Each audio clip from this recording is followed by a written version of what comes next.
The lace of Jasmine's wedding gown scratched against her skin like tiny knives. She stood in the back room of St. Mary's Church, watching through a crack in the door as guests filed into the pews. In 1 hour, she would belong to Torren Campbell. In 1 hour, her life would end. Her hands shook as she touched the pearl buttons running down her spine. Each one had been fastened by her mother's trembling fingers. Her mother had not met her eyes, had not spoken except to whisper that everything would be fine. But Jasmine knew the truth. Nothing would ever be fine again. Torren Campbell was 43 years old, with cold eyes and hands that lingered too long when he touched her arm. He had bought her family's freedom from debt collectors. The price was Jasmine herself, not 22 years old, and being sold like livestock to a man who looked at her the way hunters looked at trapped deer. She had met him only twice before today. The first time he examined her like merchandise, checking her teeth and her posture, and asking intrusive questions about her health. The second time he cornered her alone in her father's library. He put his hand on her throat, not squeezing, just resting there, heavy and possessive. "You will learn to obey me," he had whispered against her ear. His breath smelled like expensive brandy and something rotten underneath. Good wives live comfortable lives. Disobedient wives learn to fear the dark. Jasmine had not slept in 3 days. Every time she closed her eyes, she saw Torren's face, felt his hand on her throat, heard his voice promising pain if she did not submit perfectly to his will. So her father had accumulated debts for years, gambling, bad business investments, loans from dangerous men who did not accept excuses. When the collectors came demanding payment, her father had nothing left to offer except his daughter. Torin had appeared like a vulture circling carrion. He offered to clear every debt, to restore the Anderson name, to save the family from ruin. All he wanted in exchange was Jasmine. Her mother had cried when the arrangement was made, but not enough to stop it. Her father had looked relieved. Her younger brother had simply shrugged and said it was better than losing the house. No one had asked Jasmine what she wanted. No one had cared that she was being traded away to a man who terrified her. A knock on the door made her jump. A servant poked her head inside. "Miss Anderson, it is time. Your father is waiting to walk you down the aisle." Jasmine's father, the man who had gambled away their fortune and then sold his daughter to cover his shame. He would walk her down that aisle, with his head held high, as if he were giving her away in love instead of trading her for his own survival. She followed the servant into the hallway. Her father stood by the church doors dressed in his finest coat. He would not look at her either, just offered his arm stiff and formal like they were strangers. "You look beautiful," he said, but his voice was hollow, empty of any real emotion. The organ music began. The doors opened. Jasmine saw the aisle stretching before her like a path to the gallows. At the end stood Torren Campbell, smiling like a man who had just won a valuable prize. Her feet moved without her permission. 1 step. 2 steps. The guests turned to watch her approach. She saw pity in some faces, greed in others, curiosity in most. No one looked like they might help her. No one looked like they cared that she was being sacrificed. The white runner beneath her feet seemed to go on forever. Each step brought her closer to Torin, closer to a life of submission and fear, closer to becoming property instead of a person. Halfway down the aisle, Jasmine felt something inside her break. Not her spirit exactly, but the part of her that had been taught to be obedient, to be quiet, to accept whatever men decided for her. She stopped walking. Her father's grip on her arm tightened. "Jasmine, what are you doing?" he hissed under his breath. "Keep walking." "I cannot do this," she whispered. "I cannot marry him. You have no choice." Her father's voice was hard. "The contracts are signed. The debts are settled. You will marry Campbell, or we lose everything. Then lose everything." Jasmine pulled her arm free. The entire church had gone silent. Every eye was on her. At the altar, Torin's smile had vanished, replaced by something dark and dangerous. She lifted her skirts and ran. Behind her, the church erupted in chaos, voices shouting, footsteps pounding, her father calling her name, Torin bellowing orders. She burst through the side door into the cold London morning and did not look back. The streets were busy with carriages and pedestrians going about their ordinary lives. Jasmine ran blindly, her white gown flashing like a beacon. She had no plan, no destination. She just knew she would rather die in the gutter than become Torren Campbell's wife. People stared as she raced past. A woman in a wedding dress running through the streets was scandalous, shocking, but no one tried to stop her. They just watched with open mouths and whispered to each other about what they were witnessing. She turned down an alley. Her lungs burned, her vision blurred with tears. The satin slippers her mother had insisted on were useless on wet cobblestones. She stumbled and nearly fell. One of the slippers came off completely, and she left it behind. That was when she heard them. Footsteps behind her. Men's voices calling her name. Torin had sent people after her. They would drag her back. Force her into that marriage. Lock her away somewhere she could never escape. Jasmine turned a corner and froze. The alley ended at a stone wall. No exit. No escape. She spun around looking for another way out. Her heart hammered against her ribs so violently she thought it might burst through. That was when she saw it. At the mouth of the alley sat a black carriage. Not just any carriage. The doors were lacquered black with silver trim that caught the weak morning light. The crest painted on the side showed a wolf's head crowned with thorns. The horses were massive black beasts that stood perfectly still, as if carved from stone. Even Jasmine, who knew little about London nobility, recognized that symbol. The Blackwood crest. Everyone knew about the Duke of Blackwood. Graham Johnston. The scarred monster who had come back from war with a ruined face and a reputation for cruelty that made even the king tread carefully. Mothers used his name to frighten children into obedience. Go to bed, or the Duke of Blackwood will come for you. Men crossed the street to avoid passing his carriage. Whispers followed him everywhere about violence and vengeance, and a coldness that made him more beast than man.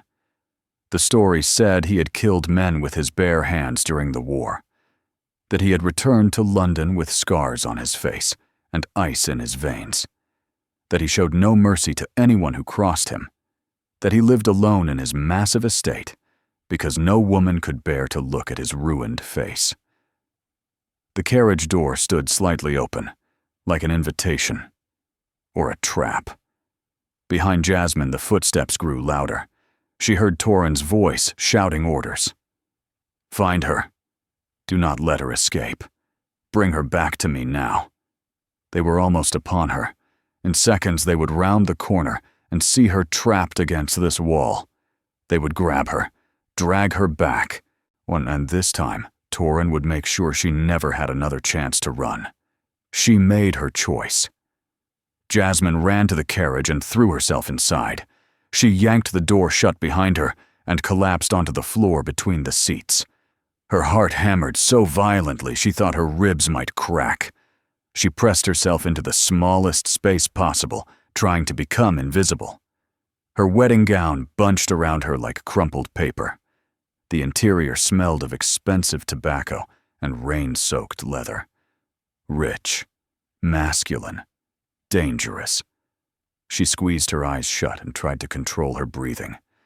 Maybe the carriage was empty. Maybe she could hide here until they gave up searching. Maybe this insane gamble would actually work. "You are bleeding on my upholstery." The voice came from the shadows. Deep, calm, completely unbothered by finding a woman in a wedding dress hiding in his carriage. Jasmine's eyes snapped open. She looked up and her breath caught in her throat. Graham Johnston sat in the corner seat watching her, with the same mild interest someone might show a stray cat that wandered into their study. He wore all black, expensive tailored clothing that made him look like he was attending a funeral. His dark hair was perfectly styled. His posture was relaxed and controlled. But it was his face that made Jasmine's stomach drop. 3 jagged scars cut across his left cheek, running from temple to jaw like claw marks. They were red and angry, looking like they had never properly healed. They transformed what might have been a handsome face into something frightening. Something marked by violence. His eyes, though. His eyes were what truly terrified her. They were dark and cold and utterly empty of emotion. He looked at her the way a scientist might examine an interesting insect, curious but detached, ready to dissect her if it served his purpose. Jasmine tried to speak, but her voice came out as a broken whisper. "Please." "You are the Anderson girl," Graham said. It was not a question. His voice remained perfectly calm and disinterested. "The one being sold to Campbell today." Jasmine nodded. She could not form words, could not do anything but stare at this man whose reputation was built on fear and whispered warnings. "Does he know you are here?" Graham asked. "No. I just ran. I did not know where else to go." The words tumbled out in a rush. "Please, I am sorry for trespassing, but I had nowhere else." "So you chose to hide in the carriage of the most feared man in London." Graham's tone was conversational, almost amused. "Interesting decision." "Please," Jasmine managed. Her voice shook with desperation. "Please do not send me back to him."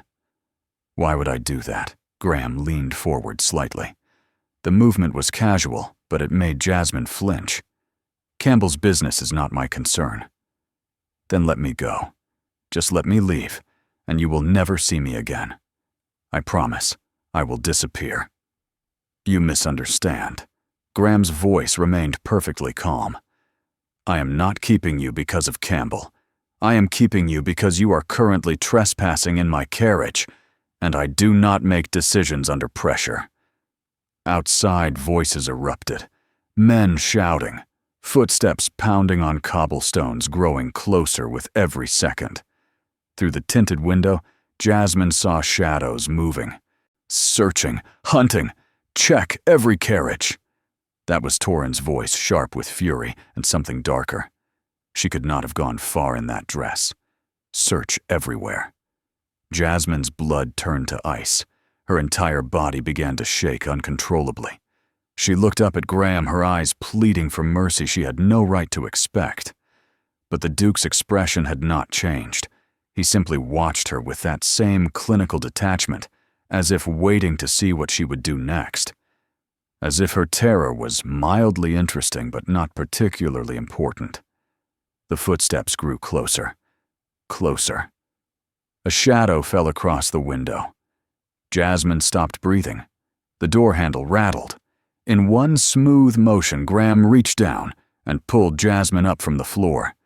He positioned her on the seat beside him, then draped his heavy cloak over her, covering her entirely. On his arm wrapped around her shoulders, holding her against his side. To anyone looking through the window, it would appear the Duke sat alone with his cloak bunched beside him. "Stay still," Graham murmured so quietly she almost did not hear. "Do not breathe too loudly." The door swung open. Cold air rushed in, bringing with it the smell of the streets and Torren's expensive cologne. "Your Grace." Torren's voice dripped with false respect, barely concealing the rage beneath. "Forgive the intrusion. I am searching for someone. A young woman in a wedding dress. Have you seen her?" "I have seen several young women today," Graham replied. His voice was flat and bored, as if this interruption was beneath his notice. "London is full of them. This one is my bride. She's confused. Not well. I need to find her before she hurts herself." How tragic. No, there was no sympathy whatsoever in Graham's words. "But as you can see, Campbell, I am alone. and I have an appointment I am already late for." "Close the door. If I could just look inside to be certain, close the door." The temperature in the carriage seemed to drop 10 degrees. Graham had not raised his voice, had not moved, but something in those 3 words made even Jasmine's heart stutter with fear. There was a long pause. Jasmine could feel Torin's presence just outside, could imagine him peering in, trying to see if Graham was lying, but the Duke's arm remained steady around her. His breathing did not change. He sat like a statue carved from ice. Finally, Torin's footsteps retreated. "Of course, Your Grace. My apologies for disturbing you." The door clicked shut. Graham did not move. Neither did Jasmine. They sat frozen as the voices outside faded, as the search moved further down the street, as the danger slowly passed. Only when the sounds had completely disappeared did Graham pull the cloak away. Jasmine looked up at him. Her face was wet with tears. She had not realized she was crying. Her entire body trembled from fear and adrenaline and relief so powerful it made her dizzy. "Why did you protect me?" she whispered. "I do not like Campbell," Graham said simply. He tapped the roof of the carriage twice. The horses began to move smooth and silent. "And I don't like men who hunt women through the streets like animals." "Where are we going?" Jasmine asked. Her voice still shook from what had just happened. "Blackwood Hall," Graham said without looking at her. His eyes remained fixed on something outside the window. "But I cannot." Jasmine's mind raced, trying to understand what was happening. "I have nowhere to go. No money. My family will disown me for running. Torin will tell everyone I am mad. He will ruin what is left of my reputation. Then it is fortunate you are no longer their concern." Graham finally looked at her fully. His scarred face was impossible to read. "You are mine now." The words hung in the air between them. They should have terrified her. They sounded like ownership, like she had simply traded one master for another, like jumping from the frying pan directly into the fire. But there was something in the way he said it, something matter-of-fact and strangely gentle that felt completely different from Torin's possessive threats. Graham was not claiming her like property. He was stating a fact, offering protection. Graham pulled a white handkerchief from his pocket and handed it to her. "You are still bleeding." Jasmine looked down at her hands. They were scraped raw from her desperate dive into the carriage. Small cuts wept blood onto her torn white gloves. She had not even noticed the pain until now. "Thank you," she whispered. She took the handkerchief with trembling fingers and pressed it against her palms. Graham said nothing more. He simply turned back to the window and watched London pass by. The silence between them was heavy but not uncomfortable. It felt almost peaceful after the chaos of her escape. Jasmine studied him when she thought he was not looking. The scars on his face were worse than the rumors suggested. 3 deep lines cutting from temple to jaw. They looked painful even now. She wondered what had caused them, who had hurt him so badly. But beneath the scars, she could see the shape of his face, strong jawline, high cheekbones. He would have been handsome once. Maybe he still was if you could see past the marks of violence. His hands rested calmly on his knees. No rings, no jewelry. Just strong, capable hands that had pulled her to safety without hesitation. "Why were you parked outside the church?" she asked suddenly. The question had been burning in her mind since the moment she dove into his carriage. Graham's eyes flicked to her. A muscle in his jaw tightened. "I had business nearby." "That is not an answer." "No, it is not." He turned to face her fully. "But it is all you will get for now." The carriage began to slow. Jasmine looked out the window and felt her breath catch. Massive iron gates loomed before them bearing the Blackwood crest. Beyond them stretched an estate that looked like something from a dark fairy tale. Blackwood Hall rose from the landscape like a fortress. Gray stone walls, tall towers at each corner, narrow windows that stared down like watching eyes. It was beautiful in a haunting, austere way, the kind of place where secrets lived in every shadow. The gates swung open and they passed through. The drive was lined with ancient trees, their bare branches reaching toward the gray sky. Everything about this place whispered of power and isolation. When the carriage finally stopped at the entrance, Jasmine realized her feet were bare and bloody. Somewhere during her mad flight through London, she had lost both slippers. "I cannot walk," she said quietly, looking down at her ruined feet. "No, you cannot." Graham stepped out of the carriage first, then turned back. Without warning, he swept her up into his arms. Jasmine gasped and instinctively grabbed his coat. "Your Grace, I can manage. Not on those feet." His voice was firm but not harsh. He carried her up the stone steps as if she weighed nothing at all. Servants appeared the moment they entered. A severe-looking woman in a black dress took one look at Jasmine, and her expression softened into something almost motherly. Mrs. Thornton Graham said, "Prepare the East Wing guest suite immediately. Have a bath drawn, clean clothes laid out. Send for Dr. Morrison to tend to her hands and feet. At once, Your Grace." The woman's sharp eyes swept over Jasmine, taking in every detail. "Will the young lady be staying long?" "Indefinitely." The single word fell like a stone. Mrs. Thornton did not question it. She simply curtsied and began snapping orders to servants who materialized from the shadows. Graham carried Jasmine into a massive entrance hall. Marble floors gleamed under her. A grand staircase swept upward. Portraits of stern ancestors lined the walls, watching the scene below with painted eyes. He set her down gently in a chair near an enormous fireplace. Jasmine sank into the soft cushions, her body suddenly exhausted beyond measure. "Wait," Jasmine said as Graham turned to leave. "I do not understand any of this. Why are you helping me? What do you want from me? There must be something." Graham paused. He stood with his back to her for a long moment. When he finally spoke, his voice was quiet, almost sad. "I want you to rest, to heal, to remember what it feels like to be safe." He glanced back at her over his shoulder. His scarred face was half hidden in shadow.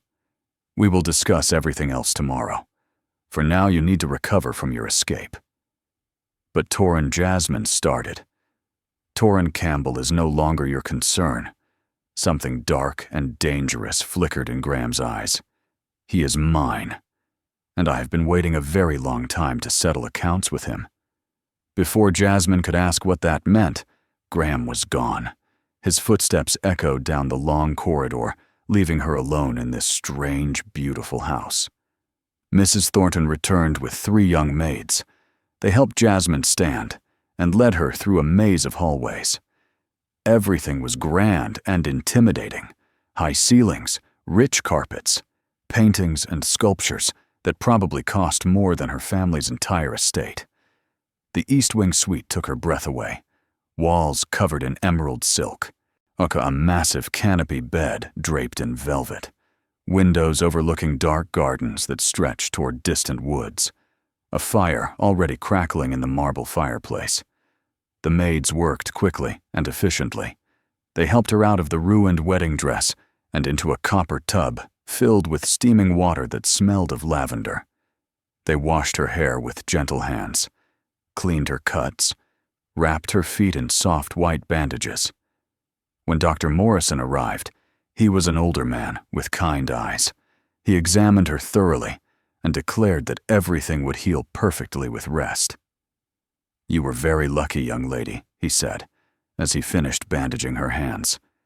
"These could have been much worse." Jasmine did not feel lucky. She felt exhausted and confused, and strangely safe all at the same time. By the time the maids dressed her in a soft nightgown and helped her into the enormous bed, she could barely keep her eyes open. The pillows were like clouds. The blankets were warm and heavy. "Rest now," Mrs. Thornton said gently. She pulled the curtains closed, blocking out the gray afternoon light. "You are safe here. His Grace has given strict orders that no one is to disturb you." Jasmine wanted to ask more questions, wanted to understand what was happening, and why the feared Duke of Blackwood had chosen to protect her. But sleep pulled her under before she could form the words. For the first time in months, she slept without nightmares, without fear, without the crushing weight of what tomorrow would bring. She was safe in Blackwood Hall, and somehow that was enough for now. Jasmine woke to sunlight streaming through the windows. For a moment she forgot where she was. Then everything came rushing back. The wedding, the escape, the carriage, Graham's scarred face and quiet promise of protection. She sat up slowly. Her hands were still bandaged, but the pain had faded to a dull ache. Her feet felt better too. On the chair beside the bed lay a beautiful dress in deep burgundy. Simple but elegant. Nothing like the suffocating wedding gown. A soft knock came at the door. "Come in," Jasmine called. A young maid entered carrying a breakfast tray. "Good morning, miss. His Grace requests your presence in the library when you are ready." Jasmine's heart quickened. The time had come for answers, for understanding what price her rescue would carry. She dressed slowly, then followed the maid through the corridors. Blackwood Hall looked different in daylight, less forbidding, almost beautiful with morning sun pouring through tall windows. The library was enormous, floor-to-ceiling shelves packed with books, a fire crackling in the hearth, and Graham standing by the window with his back to her. He turned when she entered. In the daylight, his scars looked less angry, more like old wounds that had learned to live with the flesh around them. "Miss Anderson." "Please sit." Jasmine took the chair he indicated, her hands twisted nervously in her lap.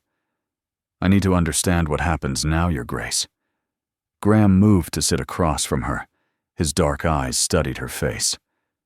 "What do you know about me, Jasmine? About my history with Torren Campbell?" "Only rumors. That you hate each other. That something happened years ago. Something did happen." Graham's jaw tightened. From 5 years ago, Campbell wanted to marry a young woman named Elizabeth. She had no family, no protection. When she tried to refuse, he began terrorizing her. Accidents that were not accidents, threats against her father. Jasmine felt cold, just like he did to me, exactly like he did to you. I tried to intervene. I challenged Campbell publicly, threatened to expose his methods. He responded by having men corner me in an alley. They held me down while Campbell watched, made sure the scars would be permanent. A warning to anyone who interfered with his business. Jasmine's hand went to her mouth. "That is horrible." Elizabeth married him a month later. Graham's voice went hollow. She begged me not to interfere again. Said he would kill her father if I did. 6 months into the marriage, she died. Officially pneumonia. But I saw her 2 weeks before. She had bruises around her throat that matched Campbell's hands exactly. "I am so sorry," Jasmine whispered. "I swore I would destroy him. But Campbell is careful, powerful. I spent 5 years gathering evidence, building a case even his allies could not ignore." Graham leaned forward. "Then you ran from that church, and I saw a chance to hit him where it would hurt most. His pride, his sense of ownership. So you were waiting for me. The pieces fell into place. You knew I would run. I hoped you would. I could not force you. Could not save you if you chose to go through with the marriage. But I made sure my carriage would be there if you needed it." Jasmine should have felt manipulated, used. But instead she felt something else entirely. Grateful. This man had given her a choice when no one else would. "What happens now?" she asked. "Am I bait in your revenge?" "No. Graham stood and walked to his desk. He pulled out a folder of papers. These are your father's debt contracts, every single one. He set them in the fireplace and struck a match. Jasmine watched the papers burn. But those debts are gone. Your family owes nothing. Not to me. Not to Campbell. Not to anyone.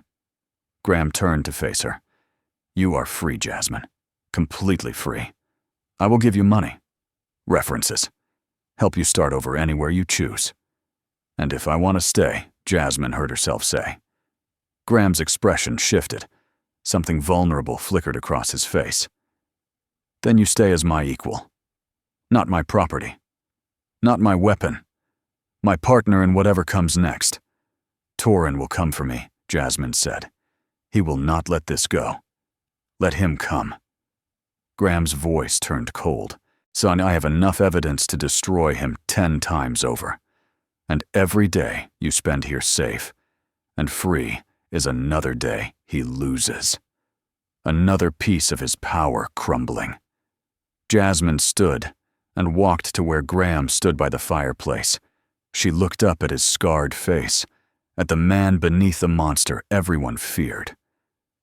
You saved Elizabeth too late, she said softly. So you are saving me now. I am trying to. His voice was rough with emotion. I am trying to give you the life she never got. Then I will stay. Not because I am trapped. Not because I owe you. But because I choose to.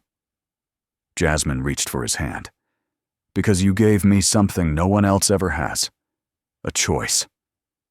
Graham's fingers closed around hers, warm and steady. Are you certain? The scandal will follow you. Society will whisper. Your family will. My family sold me. Society can whisper all it wants, and scandal is better than captivity. Something like a smile touched Graham's lips. You are braver than you know. I learned from watching you. Jasmine smiled back. You face the world with scars on your face and ice in your reputation. But underneath you are the kindest man I have ever met. Kind is not a word people usually use for me. Then people are not looking closely enough. 3 months later, Jasmine stood in the gardens of Blackwood Hall, watching spring flowers bloom where winter had once held everything frozen. She wore a simple blue dress and no shoes because she liked feeling grass beneath her feet. Graham found her there among the roses. In his hand, he held a letter. News from London, he said. Campbell has fled to France. The scandal broke yesterday. His business partners abandoned him. His accounts frozen. He will never return. Jasmine felt a weight lift from her shoulders. It is truly over. It is over. Graham stood beside her. You are safe, free. You can go anywhere now. Do anything. I know. Jasmine turned to face him. And I choose to stay here. With you. If you will have me. Graham's scarred face softened into the smile she had learned to treasure. The one he showed only to her. I was hoping you would say that. He pulled a ring from his pocket. Simple gold set with a green stone the color of her eyes. This was my mother's. It belongs to the Duchess of Blackwood. If you want it. Jasmine felt tears prick her eyes, but this time they were happy tears. Is this a proposal, Your Grace? It is a choice. Graham took her hand, just like everything else between us. You can say no. You can take time. You can. Yes. Jasmine laughed through her tears. Yes, Graham. I choose you. I choose this. I choose us. He slipped the ring onto her finger, then pulled her close. When he kissed her, it was gentle and reverent, like she was something precious he had waited his whole life to find. When they finally pulled apart, Jasmine rested her head against his chest and listened to his heartbeat. Strong and steady and alive. She had run from one life straight into another, but this time she had run toward something instead of away, toward safety, toward choice, toward love. And that made all the difference. In the distance, Blackwood Hall stood against the spring sky. No longer a fortress, no longer frightening. It was home,